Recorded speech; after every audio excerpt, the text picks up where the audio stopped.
Bismillahirrahmanirrahim. Nabi sebut 4 jenis.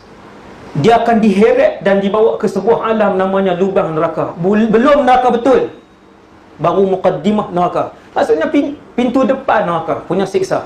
Baru pintu depan, tak masuk neraka yang betul lagi. Nabi kata, aku pernah melihat kawasan itu. Yang pertama aku lihat, kata Rasulullah, A'udzu billahi minasyaitonir rajim. adapun roh yang su'ul khatimah pula. Ini saya laju sikit. Su'ul khatimah, bila tarik, dia lari. Dia tak mau keluar. Sebab dia sayang dunia. Hati-hati tuan-tuan. Jangan melekat hati ni dengan dunia. Hati-hati. Dia sayang dunia, dia tak mau keluar dia. Tuan-tuan, kereta dua biji kereta dah baru habis bayar. Mati. Rumah 470,000, rumah 470,000, baru tambah je dapur. Mati. Berlari-lari, berpecah-pecah roh dia, lari. Direntak, ditarik. Lebih sakit dia sebab dia tak mau keluar. Bila ditarik keluar dalam keadaan sikit demi sedikit. Lagi lambat. Dan apabila dia direntak dan ditarik keseluruhannya, dia pun tengok wajah malakul maut dalam keadaan yang mengerikan. Maka dia tahu ketika itu dia mati dalam keadaan su'ul khatimah. Tarik rentak keluar, sakit pun sakit. Al-malaikatu yadribuna wujuhahum, kata Allah, para malaikat bila berdepan dengan orang yang su'ul khatimah, mereka pukul wajah orang yang mati tadi, dan juga di belakang orang yang mati tadi. Kena pukul kan? Keluar roh, malaikat pukul kepala kan? Pukul kepala, pukul muka. Allah sebut dalam Quran, yadribuna wujuhahum, malaikat pukul muka mereka. Waktu keluar tu, keluar tu kena pukul muka dah. Pukul. Kemudian dibawa kain kafan daripada neraka, bau busuk daripada neraka. Bila dipakaikan, seluruh penduduk langit bau. Busuk roh siapa ni? Sebut nama dia, hina dia. Bermulalah detik hina dan detik sesat dia. Bukan untuk 10 tahun. Lama tuan, lama. Bermula daripada situ, kemudian dibawa sampai ke langit. Malaikat minta izin buka pintu langit, kami nak bawa roh fulan bin fulan. Siapa? Fulan bin fulan. Tengok nama, tak ada nama.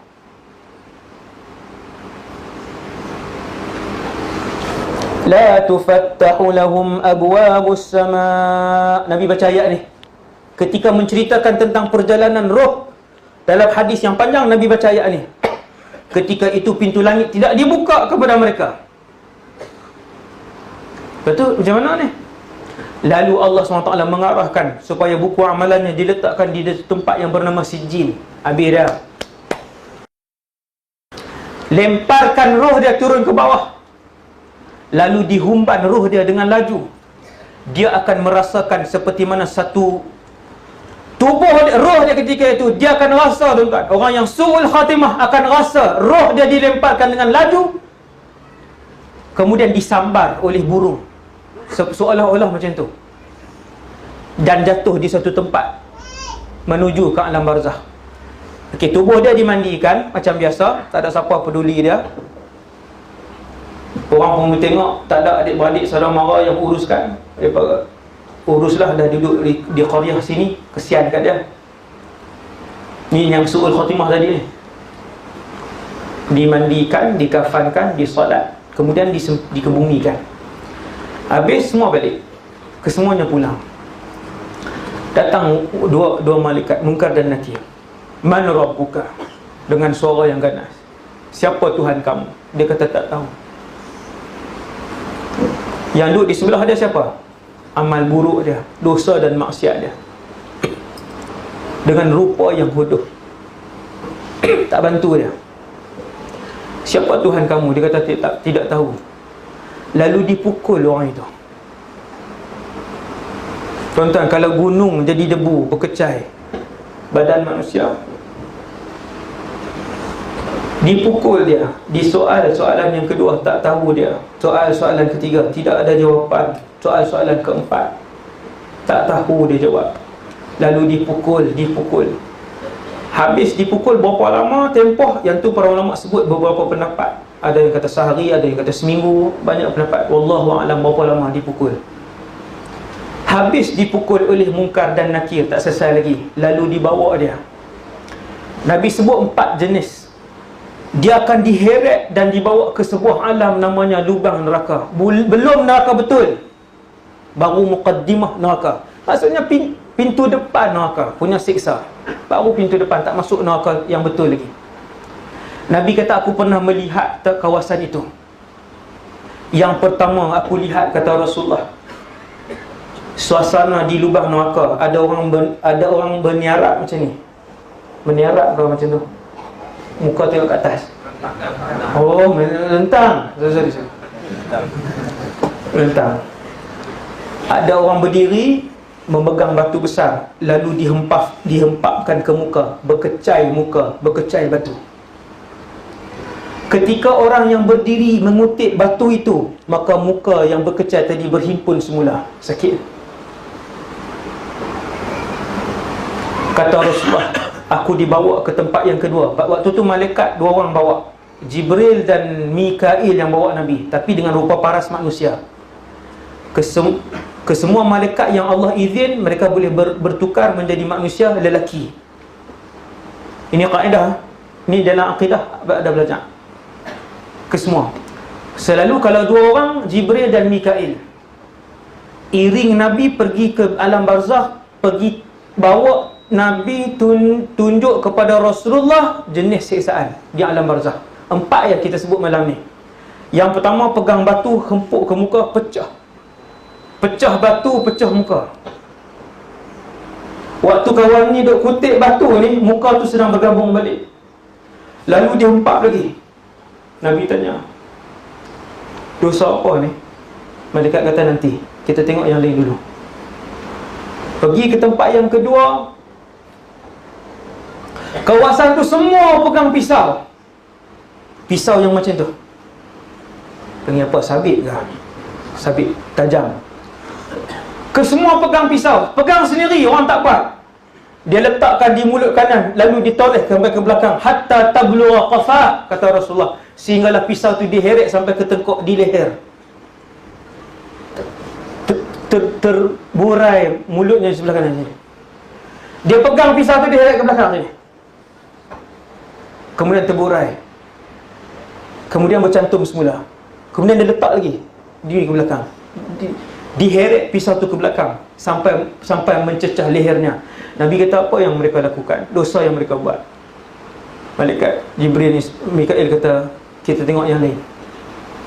Nabi kata, aku pergi ke tempat ketiga di sebuah sungai. Hadisnya hadis sahih. Sungai itu kesemuanya darah. Ini bukan siksaan dan neraka, tuan-tuan. Hadis ini hadis sahih, dan siksaan ini kesemuanya di alam barzakh. Sungai itu sungai darah. Ramai orang berenang. Setiap kali mereka letih, mereka nak kembali ke tebing. Setiap kali mereka sampai ke tebing, ada orang yang pegang batu besar, lemparkan batu besar tu kena tepat pada mulut mereka, lalu terbelah mulut mereka, lalu tenggelam mereka. Kemudian berenang lagi, kemudian datang lagi ke tebing, dibaling lagi batu tepat kepada mulut mereka. Nabi tanya, apa yang mereka ni buat? Ada lagi satu, ya Rasulullah. Satu lagi contoh. Last ni, okay? Last tu. Cepat masa tuan-tuan. Yang nak ketandas boleh bangun, tahan pula, bahaya. Yang keempat, Nabi pergi satu tempat. Kalau tuan-tuan pernah pergi Mekah, tuan-tuan tengok tempat yang orang bakar roti. Dia bentuk macam ni. Atas tempat keluar asap. Dia panggil dalam bahasa Arab, tadi tu ada kataan tu, kita apalah, rumah api tu lah. Nabi sebut, aku sampai di satu rumah yang besar, rumah api. Memang untuk dibakar. Di atasnya ada satu lubang untuk asap keluar. Apabila aku mendekatinya, aku melihat lelaki-lelaki yang telanjang dan wanita-wanita yang telanjang. apabila api itu marak, melambung-lambung mereka ke atas sehingga hampir terkeluar melalui lubang kecil tu. Melambung-lambung. Tuan-tuan, bakar, tuan-tuan, bakar. Nabi tanya, apa yang mereka buat? Malaikat Jibril dengan Mikail kata, wahai Muhammad, yang kamu tengok yang menghempaskan batu sehingga pecah kepala tadi ialah mereka yang didatangkan Al-Quran, tetapi mereka tidak mengamalkannya. Ini bahaya. Allahu Akbar. Dia tak amal. Allah bagi ilmu agama kepada dia, dia tidak amal. Inna lillahi wa inna ilaihi raji'un. Nombor 2, wahai Muhammad, yang kamu lihat memotong mulut kanan dan kiri sehingga sampai ke leher itu adalah mereka yang mengada-adakan penipuan. Hatta tablughal afaq, sehinggalah penipuan itu disebarkan ke seluruh benua, ke seluruh ufuk. Tentang berlaku tak zaman hari ni? Zaman hari ni kalau satu penipuan, puluhan ribu orang baca. Hati-hati. Tuan-tuan, saya nasihat zaman hari ni, tuan-tuan, tak share lebih selamat daripada share. Kalau tuan-tuan kata susah lah ustaz nak beza yang mana betul, yang mana tak betul, tak payah share. Zaman kemuncak fitnah ni, tuan-tuan, yang kita hidup ni, malam ni, tuan-tuan, tidak kongsi maklumat itu lebih selamat daripada kongsi. Berapa ramai hari ni, berapa banyak maklumat hari ni, kita tengok bawah tu sekian-sekian tulis. Rupanya bukan daripada jabatan sekian pun, orang reka buat guna nama jabatan. Tuan-tuan, boleh upah pula penulis berita palsu ni dalam internet, boleh upah khas.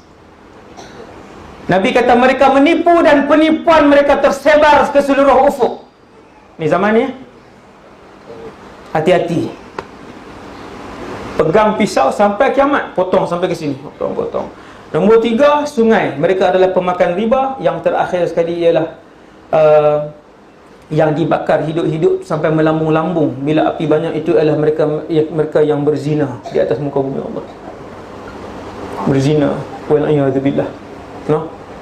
Kekallah mereka itu seperti itu sampailah dibangkitkan pada sangkakala yang kedua. Bukan yang pertama, sangkakala yang kedua. Begitulah keadaan mereka dan begitulah suasana di alam barzakh secara ringkas yang dapat saya sampaikan pada malam ini. Dekat tu dulu tuan-tuan, untuk malam ni, untuk pembahasan pada malam ni.